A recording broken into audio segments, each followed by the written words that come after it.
Cause d'erreur. La première cause d'erreur est que lors de réaction, il y a une production d'énergie sous forme de chaleur. Cela fait en sorte que la variable de température n'est pas constante. Celle-ci augmente et la chaleur s'accumule réaction après réaction. Plus on fait de réactions, plus la température augmente. Le tout modifie le volume de gaz mesuré, car selon la loi d'Avogadro, cette loi est utilisée à une température et pression constante. La deuxième cause d'erreur sont les tubes de latex. Ceux-ci ne sont pas complètement hermétiques. Cela signifie qu'une certaine quantité de gaz, quoique minime, aurait pu s'en échapper par effusion. Ainsi, il se peut que le volume de gaz que nous avions vu sur le sein gradué soit erroné un petit peu. Et finalement, la dernière cause d'erreur est qu'il existe des petites fissures entre le bouchon en caoutchouc et le col de l'Erlenmeyer, ce qui peut influencer la quantité de gaz vu que du gaz peut s'échapper de son contenant. Comme amélioration, nous pourrions attendre que, premièrement, l'Erlenmeyer soit refroidi avant de commencer l'expérience pour ne pas influencer la température.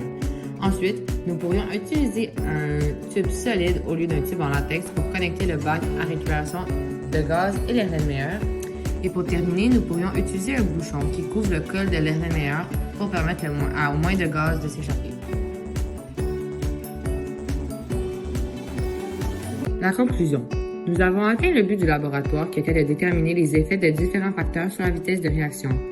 Nous avons pu observer que la nature, la concentration, la surface de contact et la température d'un réactif ont tous un effet sur la vitesse de réaction, que ce soit pour augmenter ou pour diminuer sa vitesse. Nos résultats nous permettent de dire que, en ce qui concerne la nature des réactifs, moins il y a de liaisons entre les atomes des molécules des réactifs et plus la vitesse de réaction est rapide.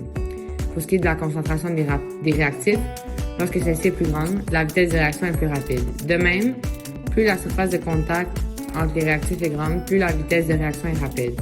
Et enfin, pour la température des réactifs, lorsque celle-ci est plus élevée, la vitesse de réaction est plus rapide. Nous pouvons maintenant répondre à la question du laboratoire. Comment augmenter la vitesse d'une transformation chimique? Pour la nature de réactif, il s'agirait de brûler les substances sous la forme gazeuse ou aqueuse. Il y aurait moins de force d'attraction à vaincre ainsi qu'un plus grand nombre de collisions.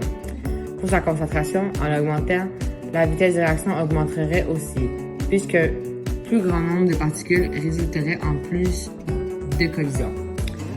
Pour sa surface de contact, il faudrait augmenter la surface de contact des réactifs pour permettre de créer plus de collisions. Et enfin, pour la température, il faudrait plus réchauffer la substance pour accélérer la vitesse de réaction. Enfin, il serait intéressant de voir l'effet d'un catalyseur sur la vitesse de réaction. Created using Powtoon.